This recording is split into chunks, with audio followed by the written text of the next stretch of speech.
Bonjour, c'est Cyril de Gamida, votre partenaire biomédical. Aujourd'hui, nous allons voir comment paramétrer un test avec le logiciel Hydrographe et notre testeur de perfusion monovoix IDEA 1S.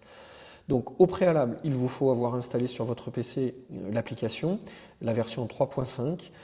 Une fois l'installation faite, vous avez un raccourci sur le bureau qui va vous permettre de lancer l'application.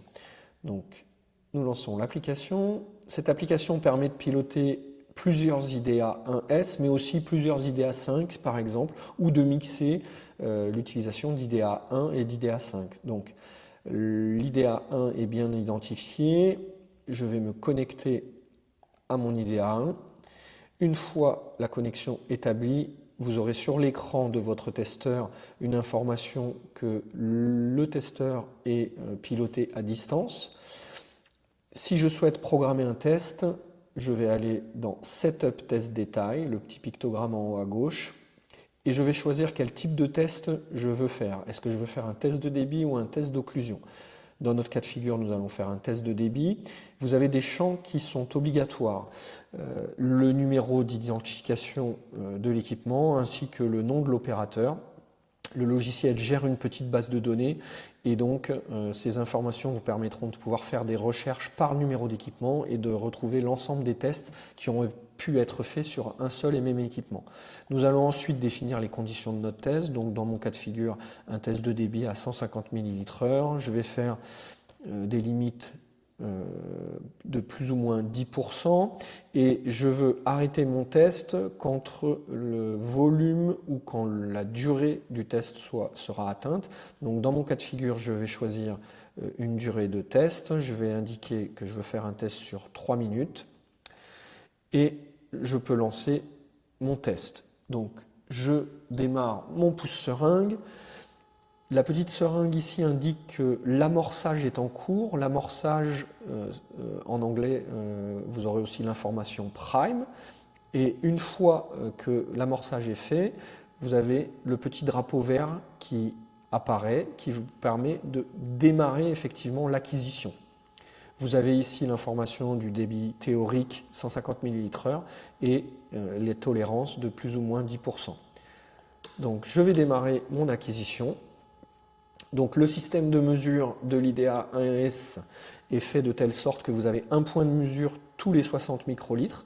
Donc vous pouvez être amené à attendre un petit peu en fonction du débit que vous aurez programmé. Et donc vous allez avoir en bleu votre débit moyen théorique, pratique, et en vert votre volume délivré. Donc ce qui nous intéresse, ça va être la courbe bleue, qui doit venir s'inscrire dans la tolérance qu'on a définie.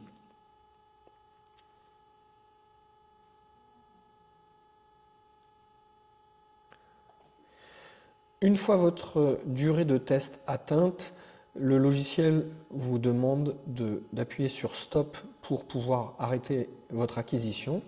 Donc vous appuyez sur le bouton Stop. Et là, vous pouvez sauvegarder l'enregistrement de votre rapport. Donc, est-ce que je veux sauvegarder? Je vais dire oui. Est-ce que je veux imprimer? Par exemple, si je veux faire une impression PDF, je vais dire oui. Je vais sélectionner mon imprimante PDF et je vais pouvoir lui donner un nom, alors par exemple avec le numéro de série de l'appareil, et j'enregistre mon fichier résultat. Le logiciel Hydrographe vous donne la possibilité de récupérer aussi les fichiers enregistrés directement dans la mémoire de votre IDEA.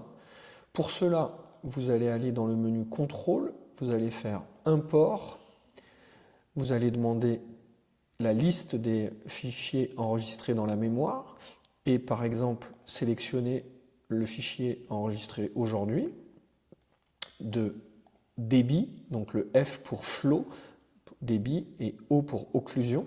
Donc le test de débit, je veux l'importer.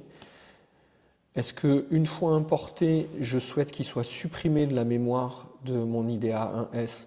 Je réponds oui ou non, par exemple oui, dans mon cas de figure. Je peux refermer et maintenant aller avec mon logiciel Hydrograph voir mon fichier résultat. Donc je fais File Open Records et je retrouve mon fichier 123 de débit d'aujourd'hui que je peux visualiser et bien évidemment aussi imprimer et faire un fichier PDF, etc. Si je souhaite imprimer mon rapport, je vais aller dans File, Print, même procédure, je sélectionne mon imprimante PDF, je valide, je l'enregistre avec le nom choisi et j'ai mon rapport au format PDF que je peux visualiser.